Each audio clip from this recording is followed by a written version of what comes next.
जय हिंद, जय भारत। जैसा कि पहले हमने कक्षा 6 का चैप्टर सेकंड ग्लोब अक्षांश और देशांतर कंप्लीट किया। उसमें आपको हमारे टाइम अलग-अलग देशों के में जो मानक समय है उनके बारे में जानकारी प्राप्त हुई।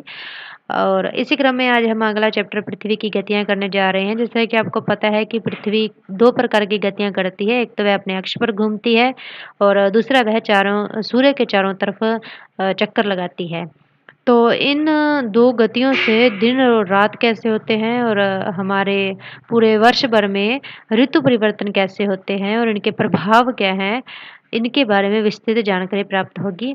तो जैसा कि आपको पता है कि हम हर चैप्टर में आपको पहले उसके पीडीएफ रीड करके सुनाते हैं और उसे लघु रूप में समझाने की कोशिश करते हैं और अंत में आपको उसके एमसीक्यू के साथ उसके नोट्स भी दिए जाते हैं, जिसे आप अपने कॉपी पर उतार सकते हैं और चैप्टर की विषय वस्तु को विस्तार से समझ सकते हैं। तो इसी क्रम में आज हम चैप्टर शुरू करते हैं।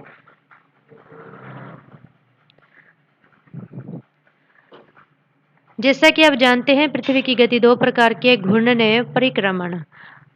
पृथ्वी का अपने अक्ष पर घूमना घूर्णन कहलाता है और सूर्य के चारों ओर एक स्थिर कक्ष में पृथ्वी की गति को परिक्रमण कहते हैं। पृथ्वी का अक्ष एक काल्पनिक रेखा है जो इसके कक्षीय सतह से 66.5 डिग्री का कोण बनाती है। वह समतल जो कक्ष के द्वारा बनाया जाता है उसे कक्षीय समतल कहते हैं। जैसा कि नीचे देखिए यहाँ दिखाया गया है, ये हमारा कक्षीय समतल इतना 66.5 डिग्री है। कक्षीय समतल कहते हैं। पृथ्वी सूर्य के प्रकाश को प्राप्त करती है। पृथ्वी का आकार गोले के समान है, इसलिए एक समय में सिर्फ इसके आधे भाग पर ही सूर्य की रोशनी प्राप्त होती है। जैसा कि जहाँ दिखाया गया है, पृथ्वी गोलाकार है और एक बार में पृथ्वी के एक भाग को ही सूर्य की रोशनी प्राप्त हो पाती है। इसलिए एक समय में सिर्फ इसके आधे भाग पर ही सूर्य की रोशनी प्राप्त होती है। सूर्य की ओर वाले भाग में दिन होता है, जैसा कि जहाँ दिखाया जा रहा है, जहाँ पर दिन है, जबकि दूसरा भाग जो सूर्य से दूर होता है वहाँ रात होती है। तो जहाँ क्या है, रात है। ग्लोब पर वह व्रत जो दिन तथा रात को विभाजित करता है उसे प्रदीप्त व्रत कहते हैं। तो ये प्रदीप्त व्रत है जो हमारे दिन और रात को विभाजित कर रहा है, इसे प्रदीप्त व्रत कहते हैं। यह व्रत अक्ष के साथ नहीं मिलता है, जो ये अक्ष है इसके साथ नहीं मिलता है।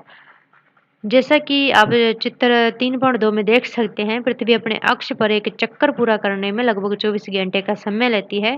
घूर्णन के समय काल को पृथ्वी दिन कहा जाता है। यह पृथ्वी की दैनिक गति है। तो पृथ्वी की दैनिक गति में जहाँ पर इसकी घूर्णन गति के बारे में आपको पता चला। अब आगे चलते हैं।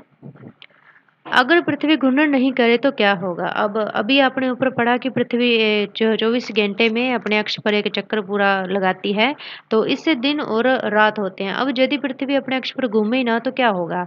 अगर पृथ्वी घूर्णन नहीं करे तो क्या होगा? सूर्य के तरफ वाले पृथ्वी के भाग में हमेशा दिन होगा, जिसके कारण उस भाग में गर्मी लगातार पड़ेगी। दूसरे भाग में हमेशा अंधेरा रहेगा एवं पूरे समय ठंड पड़ेगी। इस तरह की अवस्था में जीवन संभव नहीं हो पाएगा। पृथ्वी की दूसरी गति जो सूर्य के चारों ओर कक्ष में होती है उसे परिक्रमण कहा जाता है। पृथ्वी एक वर्ष जहाँ 365 दिन 1/4 यानी 6 घंटे दिन में सूर्य का एक चक्कर लगाती है। हम लोग एक वर्ष 365 दिन का मानते हैं तथा सुविधा के लिए 6 घंटे को इसमें नहीं जोड़ते हैं। अब इस डायग्राम को ध्यान से समझिए।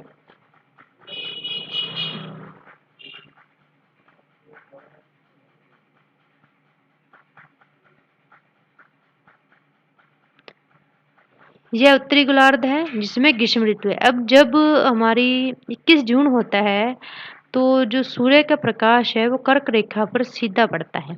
कर्क रेखा पर सीधा पड़ेगा तो उत्तरी गोलार्ध में क्या होगी? ग्रीष्म ऋतु होगी। और दक्षिणी गोलार्ध में क्या होगी? दक्षिणी गोलार्ध में शीत ऋतु होगी और इसे हम उत्तर अयनात कहते हैं। 21 जून जो होता है वह उत्तरी गोलार्ध में ग्रीष्म ऋतु का टाइम होता है। अब पृथ्वी अपना चक्कर लगाते हुए जब सूर्य के दक्षिण में पहुंचती है तो जो इसे विषुव कहते हैं, 23 सितंबर का समय जब होता है तो वसंत ऋतु होती है। दक्षिण गोलार्ध में वसंत ऋतु होती है और जो हमारा उत्तरी गोलार्ध होता है उसमें शरद ऋतु होती है। जब सूर्य के दक्षिण की तरफ पृथ्वी होती है तब 23 सितंबर का समय है। जब पृथ्वी इसके पूर्व में सूर्य के पूर्व में पहुँचती है तो इसे दक्षिण ऐनात कहते हैं, यानी इसके इसके विपरीत है। तो जहाँ उत्तरी गोलार्ध पर तिरछी किरणें पड़ती थी तो यहाँ मकर रेखा यानी दक्षिणी गोलार्ध पर तिरछी नहीं मतलब तिरछी जहाँ पड़ती थी दक्षिणी गोलार्ध में और उत्तरी गोलार्ध में पड़ती थी सीधी किरणें। अब क्या होगा, इसके विपरीत हो जाएगा। अब जो उत्तरी गोलार्ध है उस पर तिरछी किरणें पड़ेंगी और जो दक्षिणी गोलार्ध है यानी जो मकर रेखा है इस पर सीधी किरणें पड़ेंगी। सीधी किरणें पड़ेंगी मतलब दक्षिणी गोलार्ध में क्या होगा, ग्रीष्म ऋतु होगी और जो हमारा उत्तरी गोलार्ध है इसमें क्या होगी, शीत ऋतु होगी। बिल्कुल इसका अपोजिट होगा, 21 जून के अपोजिट होगा 22 दिसंबर को, ठीक है। और दक्षिण गोलार्ध में ग्रीष्म ऋतु और उत्तरी गोलार्ध में शीत ऋतु होगी और इसे हम दक्षिण ऐनात कहते हैं। यह 22 दिसंबर का समय होता है। अब जब पृथ्वी सूर्य के उत्तर में पहुंचेगी तो क्या होगा, डायरेक्ट जैसा यहाँ हुआ था इसके विपरीत होगा, लेकिन सेम इस ऐसा ही होगा। यानी जहाँ शरद ऋतु उत्तरी गोलार्ध में थी तो जहाँ शरद ऋतु जो है वो दक्षिणी गोलार्ध में आ जाएगी, जैसे कि जहाँ दिखाया हुआ है दक्षिणी गोलार्ध में। जहाँ वसंत ऋतु दक्षिणी गोलार्ध में थी तो जहाँ वसंत ऋतु उत्तरी गोलार्ध में चली जाएगी। 21 मार्च का समय है, इसे विषुव कहते हैं। तो विषुव क्या है, तो ये 21 मार्च और 23 सितंबर का जो समय है यह दोनों विषुव कहलाते हैं। यह न तो गर्मी का समय होता है और न ही ठंड यानी शीत का समय होता है। यह वसंत और सर्द का समय होता है, इसलिए इसे हम विषुव कहते हैं। तो इस डायग्राम को आपने समझ लिया तो अब आपको आगे की कहानी बहुत आराम से समझ आ जाएगी।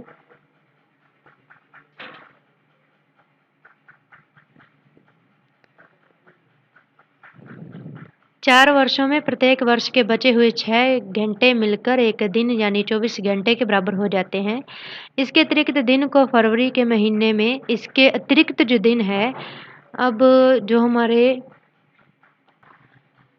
अब जो ये 6-6 घंटे 4 बार बचे हैं तो इसे हम मिलाएँगे तो वो कितने बन जाएँगे, 24 घंटे।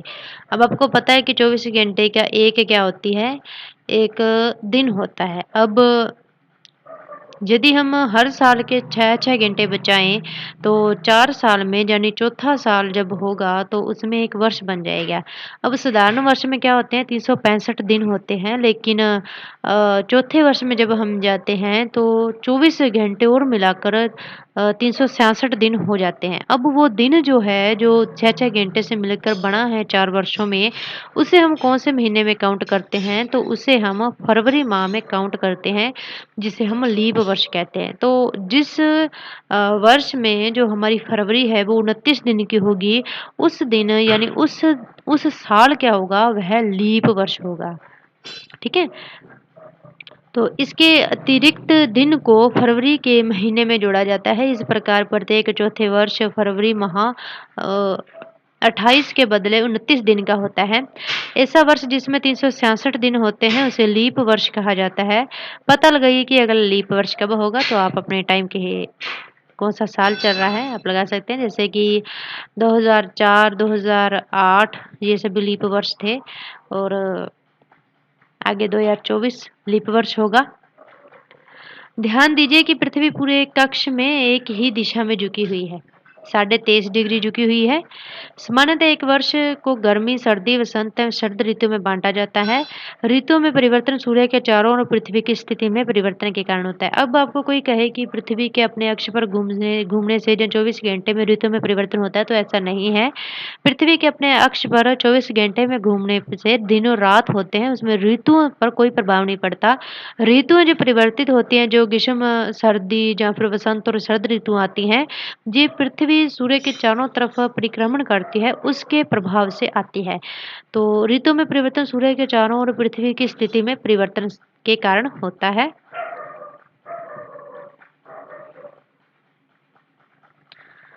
चित्र 3.3 में आप देखेंगे, मैंने आपको जो है चित्र अच्छे से समझा दिया है, अब आपको सिर्फ दिमाग लगाकर जो समझना है। तो चित्र 3.3 में आप देखेंगे कि 21 जून को उत्तरी गोलार्ध सूर्य की तरफ झुका है।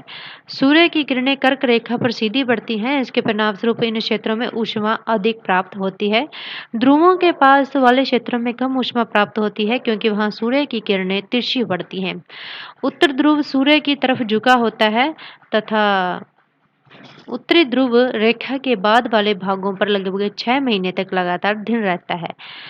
यह 21 जून की स्थिति बताई जा रही है और 21 जून की विशेषताएं बताई जा रही हैं कि उत्तरी गोलार्ध में इससे क्या प्रभाव पड़ता है। चूंकि उत्तरी गोलार्ध के बहुत बड़े भाग में सूर्य की रोशनी प्राप्त होती है, इसलिए विषुवत वृत्त के उत्तरी भाग में गर्मी का मौसम होता है। 21 जून को इन क्षेत्रों में सबसे लंबा दिन तथा सबसे लंबी रात होती है। पृथ्वी की इस अवस्था को उत्तर अयनात कहते हैं, जैसा कि मैंने आपको ऊपर समझाया था।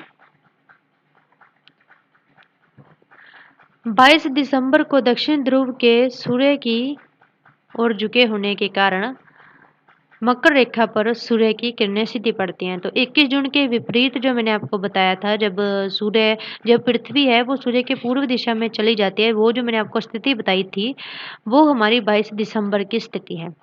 तो 22 दिसंबर को क्या होता है, अब 21 जून को कर्क रेखा पर सीधी किरणें पड़ती थी, तो इसके विपरीत 22 दिसंबर को मकर रेखा पर सीधी किरणें पड़ती हैं दक्षिण गोलार्ध में। झुके होने के कारण मकर रेखा पर सूर्य की किरणें सीधी पड़ती हैं। चूंकि सूर्य की किरणें मकर रेखा पर लंबवत पड़ती हैं, इसलिए दक्षिण गोलार्ध के बहुत बड़े भाग में प्रकाश प्राप्त होता है।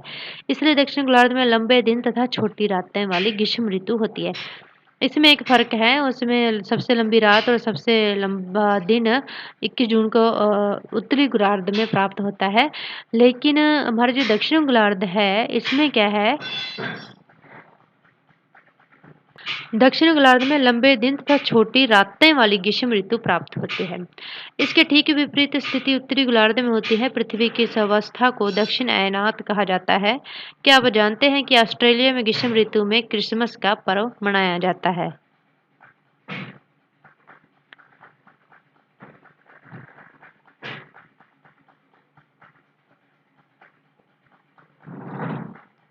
21 मार्च एवं 23 दिसंबर को सूर्य की किरणें विषुवत वृत्त पर सीधी पड़ती हैं।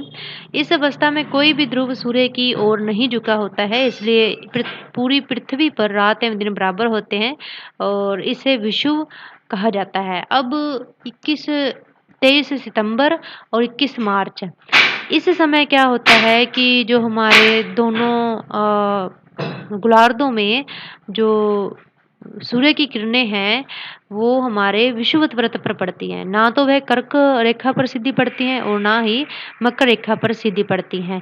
तो अब क्या होगा, अभी दोनों गोलार्धों में जो सूर्य की रोशनी है, जो उसकी ऊष्मा है, वो तिरछी प्राप्त होगी। तो तिरछी प्राप्त होने से वहाँ पर वसंत और सर्द मौसम होगा, इसलिए इसे विषुव कहते हैं। लेकिन 21 जून को उत्तरी उत्तरी गोलार्ध में ज़्यादा गर्मी होती है और 22 दिसंबर को दक्षिण गोलार्ध में ज़्यादा गर्मी होती है, इसलिए उसमें दिन और रात बड़े होते हैं। लेकिन 23 सितंबर और 21 मार्च को दोनों गोलार्धों में, उत्तरी गोलार्ध और दक्षिणी गोलार्ध में क्या होगा, जो हमारी दिन और रात हैं वो बराबर होंगे। इसे विषुव कहा जाता है। 23 सितंबर को उत्तरी गोलार्ध में शरद ऋतु होती है, जबकि दक्षिणी गोलार्ध में वसंत ऋतु होती है। 21 मार्च को स्थिति इसके विपरीत होती है, जब उत्तरी गोलार्ध में वसंत ऋतु तथा दक्षिण गोलार्ध में शरद ऋतु होती है। अब 23 सितंबर जब होता है, तब जो हमारी पृथ्वी होती है वो सूर्य के दक्षिण में होती है। 23 सितंबर को पृथ्वी सूर्य के दक्षिण में होती है और इस समय हमारी जो उत्तरी गोलार्ध है वहाँ शरद ऋतु होती है और जो हमारा दक्षिणी गोलार्ध है वहाँ पर वसंत ऋतु होती है।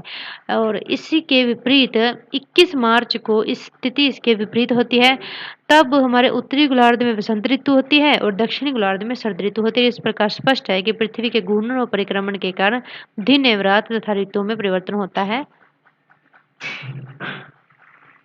एक बार आप वापस डायग्राम में चलते हैं, हम आपको वहां पर समझाने की कोशिश करते हैं। जो आपने जहां पर समझा उसे डायग्राम में देखिए।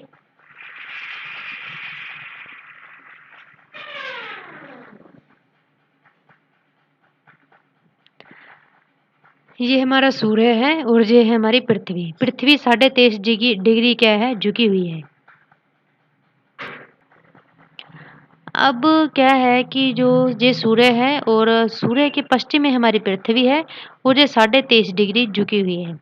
अब 23.5 डिग्री पृथ्वी झुकी हुई है, मतलब इसका जो उत्तरी भाग है, जो उत्तरी गोलार्ध है, यह सूर्य के सीधी किरणों में पड़ता है। इसलिए जहाँ ये जो कर्क रेखा है, इस पर सूर्य की सीधी किरणें पड़ती हैं। अब उत्तरी गोलार्ध में यदि सूर्य की सीधी किरणें पड़ती हैं तो जहाँ पर ज़्यादा गर्मी होगी, तो यहाँ पर कौन सी ऋतु होगी, यहाँ पर ग्रीष्म ऋतु होगी। जहाँ पर ग्रीष्म ऋतु होगी तो जो हमारे जो है उत्तरी व्रत है, उत्तरी गोलार्ध का व्रत है यह, यहाँ पर क्या होगा, तिरछी किरणें पड़ेंगी। जहाँ पर सीधी पड़ती हैं तो यहाँ पर क्या पड़ेंगी, तिरछी पड़ेंगी। यहाँ पर तिरछी पड़ेंगी तो यहाँ पर 6 दिन लगातार दिन होगा, ठीक है। और इसके विपरीत दक्षिण गोलार्ध में क्या होगा, दक्षिण गोलार्ध में शीत ऋतु होगी, क्योंकि दक्षिण गोलार्ध क्या है, सूर्य की तरफ झुका हुआ नहीं है। यह स्थिति कौन सी है, यह 21 जून की स्थिति है, जब उत्तरी गोलार्ध में ग्रीष्म ऋतु होगी और दक्षिण गोलार्ध में शीत ऋतु होगी। अब जब पृथ्वी पश्चिम से सूर्य के दक्षिण में आ जाती है, तब महीना होता है 23 सितंबर का। सितंबर के महीने की बात हो रही है, दिन 23 सितंबर है। इसमें क्या होता है कि जो सूर्य की किरणें हैं वो पृथ्वी के ऊपर पड़ती हैं सीधी। अब ऊपर पड़ने से क्या होता है कि जो इस पर ना तो जो है कर्क रेखा पर सीधी पड़ती है और ना ही जो है मकर रेखा पर सीधी पड़ती है। इस समय क्या होता है कि जो हमारे सूर्य है, जो हमारे सूर्य है, वह पृथ्वी पर ऊपर से रोशनी डालता है। तो इससे क्या होता है कि पूरी पृथ्वी पर तिरछी किरणें पड़ती हैं। तिरछी किरणें पड़ेंगी तो क्या होगा, उत्तरी गोलार्ध में तो क्या होगा, शरद ऋतु होगी और दक्षिणी गोलार्ध में क्या होगी, वसंत ऋतु होगी। ध्यान रखना है, जब पृथ्वी सूर्य के दक्षिण में होती है तो इसके दक्षिणी गोलार्ध में वसंत ऋतु होती है और इसके उत्तरी गोलार्ध में शरद ऋतु होती है। और यह विषुव की स्थिति है। विषुव की 2 स्थितियां होती हैं, एक तो 23 सितंबर को होती है और एक इसके विपरीत 21 मार्च को होती है। यह भी विषुव की स्थिति है और यह भी विषुव की स्थिति है। अब जब पृथ्वी यहाँ से सूर्य के पूर्व में चली जाती है तो क्या होता है, जब पृथ्वी सूर्य के पूर्व में चली जाती है तो ठीक 21 जून के विपरीत 22 सितंबर का समय आता है। 22 सितंबर को क्या होता है, हमारा दक्षिणी गोलार्ध की बजाय उत्तरी गोलार्ध की बजाय हमारा दक्षिणी गोलार्ध क्या होता है, सूर्य की तरफ झुका हुआ होता है। अब पहले जहाँ पर कर्क रेखा को सीधी किरणें प्राप्त हो रही थी सूर्य की, और जहाँ पर मकर रेखा को सूर्य की सीधी किरणें प्राप्त होगी। अब जब मकर रेखा पर सूर्य की सीधी किरणें प्राप्त होगी तो इसका मतलब है कि दक्षिण गोलार्ध में ज़्यादा गर्मी होगी। ज़्यादा गर्मी होगी तो क्या होगा, दक्षिण गोलार्ध में क्या होगी, ग्रीष्म ऋतु होगी, ठीक है। इसके विपरीत अब हमारे जो उत्तरी गोलार्ध है इसमें क्या होगी, शीत ऋतु होगी। और यह कौन सा क्या कहलाता है, यह दक्षिण ऐनात कहलाता है। कौन सी स्थिति है, 22 सितंबर की स्थिति है। अब जब पृथ्वी है वो घूमती घूमती सूर्य के उत्तर में पहुंच जाती है तो फिर स्थिति इसके विपरीत होती है, ठीक है। यह 21 मार्च का समय है और इसे भी विषुव की स्थिति ही कहते हैं, जहाँ क्या होगा, जो हमारे दक्षिण गोलार्ध है यहाँ पर शरद ऋतु होगी और जो हमारा उत्तरी गोलार्ध है वहाँ पर वसंत ऋतु होगी। तो अब आपको पूछ ले कि हमारे जब देखो 21 मार्च और 23 सितंबर दोनों ही स्थितियों में क्या होते हैं, पृथ्वी के दोनों गोलार्धों में दिन क्या होते हैं, बराबर। दिन और रात क्या होते हैं, बराबर होते हैं। लेकिन 21 जून जो समय होता है जब कर्क रेखा में ग्रीष्म ऋतु होती है, तो यहाँ पर 21 जून को सबसे लंबी रातें और सबसे लंबे दिन उत्तरी गोलार्ध में होते हैं। इसके विपरीत 22 दिसंबर को क्या होता है, दक्षिण गोलार्ध में सबसे लंबी रात, सबसे लंबे दिन और सबसे छोटी रातें होती हैं। तो समय बराबर कौन सी स्थितियों में होगा, 23 सितंबर को होगा और 21 मार्च को होगा। अब बोल सकते हैं कि दोनों गोलार्ध, क्योंकि इस समय क्या होता है, जो सूर्य की किरणें होती हैं वो विषुवत, जो हमारी विषुवत रेखा है उस पर पड़ती है, ना तो जो है पूरी उत्तर गोलार्ध में पड़ती हैं और ना ही जो है पृथ्वी के दक्षिण गोलार्ध में पड़ती हैं। यह विषुवत रेखा जो बीच में पृथ्वी को 2 भागों में बांटती है, दोनों स्थितियों में जहाँ पर भी विषुवत रेखा पर रोशनी पड़ती है सूर्य की और जहाँ पर भी विषुवत रेखा पर सूर्य की रोशनी पड़ती है, जिससे क्या होता है है, पृथ्वी के दोनों गोलार्धों में, उत्तरी और दक्षिणी गोलार्ध में क्या होता है, जो रोशनी है, जो सूर्य की किरणें हैं वो तिरछी पड़ती हैं, जिससे दोनों में दिन और रात भी बराबर होते हैं और जहाँ पर वसंत और शरद ऋतु का समय होता है और इसे ही हम विषुव कहते हैं। तो अब आपको अपने अक्ष, पृथ्वी के अपने अक्ष पर घूमने की स्थिति, घूर्णन के बारे में, जिससे रात और दिन होते हैं, उसके बारे में पता चल गया।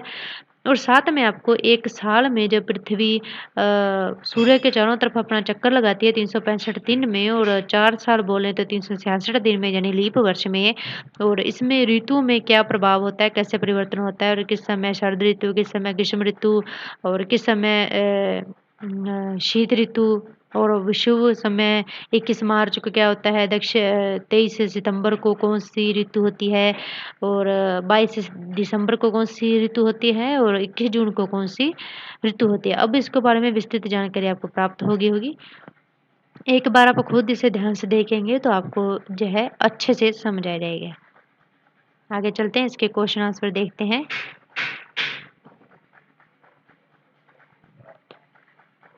पृथ्वी के अक्ष का झुकाव कोण क्या है? पृथ्वी के अक्ष का झुकाव कोण क्या है? तो 23.5 डिग्री है। जैसा कि आपको पता है, घूर्णन है, परिक्रमण को परिभाषित कीजिए। पृथ्वी का अपने अक्ष पर घूमना घूर्णन कहलाता है, और पृथ्वी का सूर्य के चारों तरफ घूमना परिक्रमण कहलाता है। लीप वर्ष क्या है? तो मैंने आपको बताया कि सामान्य वर्ष में 365 दिन होते हैं और 6 घंटे होते हैं। तो 4 वर्षों के यदि हम 6-6 घंटे मिलाएंगे तो वो चौथे वर्ष में 24 घंटे हो जाएंगे, और चौथे वर्ष को, जिसमें 366 दिन होते हैं, जिसे हम फरवरी माह में मिला देते हैं, जिस वर्ष में फरवरी में 29 दिन होते हैं, उसे हम लीप वर्ष कहते हैं। उत्तर एवं दक्षिण अयनातों में अंतर बताइए, तो जो है मैंने आपको विस्तार से समझाया है। उत्तर अयनात होगा तब हमारी कर्क रेखा पर ग्रीष्म ऋतु होगी, यानी उत्तरी गोलार्ध में ग्रीष्म ऋतु होगी, और उत्तरी गोलार्ध में सबसे लंबे दिन और रातें होंगी। और इसके विपरीत जो हमारा दक्षिणी गोलार्ध है उसमें क्या होगा, उसमें शीत ऋतु होगी। और जो उत्तरी गोलार्ध है उसमें जो उत्तरी व्रत है वहाँ पर लगातार 6 महीने दिन होगा। और इसके विपरीत दक्षिण अयनात में क्या होता है कि जो हमारे 22 दिसंबर का समय होता है, 22 दिसंबर को 22 दिसंबर को हमारे जो मकर रेखा पर सूर्य की सीधी किरणें पड़ती हैं, जिससे जिससे वहाँ दक्षिण गोलार्ध में ग्रीष्म ऋतु होती है, और इसके विपरीत हमारे जो उत्तरी गोलार्ध है उसमें शीत ऋतु होती है। दक्षिण गोलार्ध के जो दक्षिण व्रत है, दक्षिण गोलार्ध का जो व्रत, जहाँ ध्रुव बोल सकते हैं, वहाँ पर लगातार 6 दिन होता है, और इसके विपरीत जो हमारा उत्तरी गोलार्ध होता है उसमें लगातार 6 महीने क्या होती है, रात होती है। तो आपको फ़र्क समझ आ गया होगा दोनों में। अब विषुव का है, मैंने आपको बताया कि 23 सितंबर और 21 मार्च की स्थिति को विषुव कहते हैं, क्योंकि दोनों ही गोलार्धों में इस समय जो सूर्य की किरणें हैं वो विषुवत वृत्त पर सीधी पड़ती हैं, और इसमें दोनों गोलार्धों में दिन और रात बराबर होते हैं। और विषुव के समय दोनों गोलार्धों में 21 मार्च का समय लेंगे तो दक्षिणी गोलार्ध में वसंत ऋतु होगी, और उत्तरी उत्तरी गोलार्ध में शरद ऋतु होगी। और आप 23 सितंबर का यदि लेंगे तो उत्तरी गोलार्ध में शरद ऋतु होगी और दक्षिणी गोलार्ध में वसंत ऋतु होगी। दक्षिण गोलार्ध में वसंत ऋतु होगी और उत्तरी गोलार्ध में शरद ऋतु होगी। इस प्रकार हमारा जो चैप्टर कंप्लीट होता है। अब आगे आपको समझ आ गया होगा कि दक्षिणी गोलार्ध में उत्तरी गोलार्ध की अपेक्षा उत्तर व दक्षिण का अयनात अलग अलग समय में होता है, क्यों? तो ये आप बता सकते हैं, क्योंकि पृथ्वी है वो घूमती है, परिक्रमण करती है। ध्रुवों का लगभग 6 महीने का दिन व 6 महीने की रात क्यों होती है, तो ये भी आप बता सकते हैं। पृथ्वी परिक्रमण करती है, जिससे 21 जून का जो दिन होता है तब हमारे उत्तरी गोलार्ध में जो उत्तरी ध्रुव है वहाँ पर लगातार 6 महीने दिन होता है, और जो हमारा दक्षिण गोलार्ध है उसमें जो दक्षिण ध्रुव है वहाँ पर लगभग 6 महीने रात होती है। इसके विपरीत आप 22 दिसंबर में जाएंगे तो 22 दिसंबर को हमारी मकर रेखा में सूर्य की सीधी किरणें पड़ती हैं, जिससे हमारे दक्षिण ध्रुव में दक्षिण ध्रुवीय क्षेत्र में क्या होगा, लगातार 6 महीने दिन होगा। और इसके विपरीत हमारा जो उत्तरी गोलार्ध है और उत्तरी ध्रुव के क्षेत्र में लगातार 6 महीने क्या होगी, रात होगी। तो आप ये बता सकते हैं। अब आगे, पृथ्वी की सूर्य के चारों ओर की गति को कहा जाता है, तो इसे परिक्रमण कहा जाता है। सूर्य की सीधी किरणें विषुवत वृत्त पर किस दिन को पड़ती हैं? तो अब 22 दिसंबर को क्या होता है? 22 दिसंबर को तो मकर पर पड़ती हैं। 21 जून को कब किरणें कहाँ पड़ती हैं? तो 21 जून को कर्क रेखा पर सूर्य की सीधी किरणें पड़ती हैं। लेकिन विषुवत वृत्त पर जो किरणें पड़ती हैं, एक तो 21 मार्च को पड़ती हैं और दूसरा हमारा 23 सितंबर को पड़ती है। तो जहाँ पर 21 मार्च और 23 सितंबर में से एक समय दिया हुआ है, यानी 21 मार्च को पड़ती है। गर्मी में क्रिसमस का पर्व कहाँ मनाया जाता है? गर्मी में क्रिसमस का पर्व हमारे ऑस्ट्रेलिया महाद्वीप में मनाया जाता है। ऋतु में परिवर्तन पृथ्वी की किस गति के कारण होता है? तो मैंने आपको बताया कि पृथ्वी के घूर्णन से, यानी अपने अक्ष पर घूमने से दिन और रात होते हैं, और पृथ्वी के सूर्य के चारों ओर घूमने से क्या होते हैं? ऋतु में परिवर्तन होता है। एक लीप वर्ष में दिनों की संख्या 366 होती है, और पृथ्वी की प्रतिदिन की गति को घूर्णन कहते हैं। पृथ्वी जो है सूर्य के चारों ओर दीर्घ वृत्ताकार कक्षा में घूमती है। 21 जून को सूर्य की किरणें उत्तरी गोलार्ध यानी कर्क रेखा पर सीधी पड़ती हैं। इस तरह हमारा ये चैप्टर कंप्लीट होता है। अब हम आपको नोट्स प्रोवाइड कराते हैं। आप उन नोट्स को अपनी कॉपी पर उतार लें ताकि आपको चैप्टर की विषय वस्तु और भी ज़्यादा गहराई से समझ में आ जाए। इस चैप्टर में सिर्फ 2 गतियों के बारे में विस्तार से समझाया गया है, जिसे कि हमने भी आपको बहुत अच्छे से समझाने की कोशिश की है। तो चलिए नोट्स की तरफ चलते हैं। पृथ्वी की गतियाँ। पृथ्वी की गति 2 प्रकार की होती है, घूर्णन गति और परिक्रमण गति। घूर्णन गति क्या होती है? पृथ्वी का अपने अक्ष पर घूमना घूर्णन कहलाता है। परिक्रमण क्या होता है? सूर्य के चारों ओर एक स्थिर कक्ष में पृथ्वी की गति को परिक्रमण कहते हैं। पृथ्वी का एक अक्ष काल्पनिक रेखा है जो इसके कक्षीय सतह के 66.5 डिग्री का कोण बनाती है। वह समतल जो कक्ष के द्वारा बनाया जाता है उसे कक्षीय समतल कहते हैं। ग्लोब पर वह वृत्त जो दिन तथा रात को विभाजित करता है उसे प्रदीप्त वृत्त कहते हैं। पृथ्वी अपने अक्ष पर 1670 किलोमीटर प्रति घंटा की चाल से 23 घंटे 56 मिनट 4 सेकंड में एक घूर्णन पूरा करती है। आपको जो है ध्यान रखना है, जो फैक्ट है कि पृथ्वी 1 घंटे में कितने किलोमीटर की दूरी तय करती है। तो पृथ्वी अपने अक्ष पर मतलब कि घूमती है, तो पृथ्वी अपने अक्ष पर 1670 किलोमीटर प्रति घंटा की चाल से 23 घंटे 56 मिनट 4 सेकंड में एक घूर्णन पूरा करती है। इसी की वजह से दिन तथा रात बनते हैं। पृथ्वी एक वर्ष या 365 1/4 यानी 6 घंटे दिन में सूर्य का एक चक्कर लगाती है। हम लोग एक वर्ष में 365 दिन मानते हैं तथा सुविधा के लिए इसमें 6 घंटे नहीं जोड़ते हैं। वर्षों में प्रत्येक वर्ष के बचे हुए 6 घंटे एक दिन 24 घंटे बन जाते हैं। अतिरिक्त दिन को प्रत्येक चौथे वर्ष फरवरी माह में जोड़ दिया जाता है, जहां फरवरी 29 दिन की होती है। ऐसा वर्ष जिसमें 366 दिन हो, हो उसे लीप वर्ष कहते हैं। यह मैंने आपको अच्छे से समझाया हुआ है। आप PDF में वापस जाकर इसे और भी अच्छे से समझ सकते हैं। अब ऋतु परिवर्तन कैसे होता है? तो ऋतुओं में परिवर्तन सूर्य के चारों ओर पृथ्वी की स्थिति में परिवर्तन से आता है। 21 जून की स्थिति। 21 जून को उत्तरी गोलार्ध में सूर्य की किरणें कर्क रेखा पर सीधी पड़ती हैं। उत्तरी ध्रुव सूर्य की तरफ झुका होता है। उत्तरी ध्रुव रेखा के बाद वाले भागों पर लगभग 6 महीने तक लगातार दिन रहता है। 21 जून को इन क्षेत्रों में सबसे लंबा दिन तथा सबसे लंबी रात होती है। पृथ्वी की इस अवस्था को उत्तर अयनात कहते हैं। वहीं दक्षिण ध्रुव पर लगातार 6 महीने रात होती है।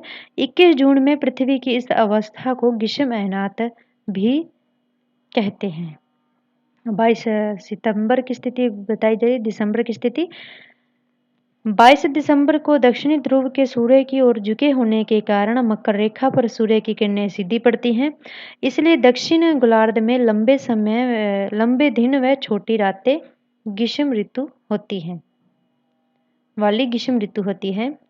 पृथ्वी की इस अवस्था को दक्षिण अयनात कहा जाता है। ऑस्ट्रेलिया में ग्रीष्म ऋतु में क्रिसमस का पर्व मनाया जाता है। 21 मार्च एवं 23 सितंबर को विषुव की स्थिति होती है। ठीक है, की स्थिति बताएंगे आपको। 21 मार्च एवं 23 सितंबर को सूर्य की किरणें विषुवत रेखा पर लंबवत बढ़ती हैं। इस अवस्था में कोई भी ध्रुव सूर्य की तरफ नहीं झुका होता है, इसलिए पूरी पृथ्वी पर दिन रात बराबर होते हैं। इस अवस्था को विषुव कहा जाता है। 23 सितंबर को उत्तरी गोलार्ध में शरद ऋतु होती है, जबकि दक्षिण गोलार्ध में वसंत ऋतु होती है। जो पृथ्वी के जो हिस्सा ऊपर है उसमें क्या होगा, 23 सितंबर को शरद ऋतु होगी, और जो इसके नीचे है उसमें क्या होगा, वसंत ऋतु होगी। 21 मार्च को उत्तरी गोलार्ध में वसंत ऋतु तथा दक्षिणी गोलार्ध में शरद ऋतु होती है। इस तरह हमारा चैप्टर कंप्लीट होता है। अगला हमारा चैप्टर मानचित्र है, जिसे हम बहुत जल्दी लाएंगे। तो आशा है आपको चैप्टर अच्छे से समझ आया होगा। अब आप इन चैप्टर के नोट्स जब अपनी कॉपी पर बनाएंगे तो आपका जो इस चैप्टर की विषय वस्तु है और भी विस्तार से आपको समझ आ जाएगी। तो इसी के साथ हमारा आज का चैप्टर खत्म होता है। जय हिंद, जय भारत।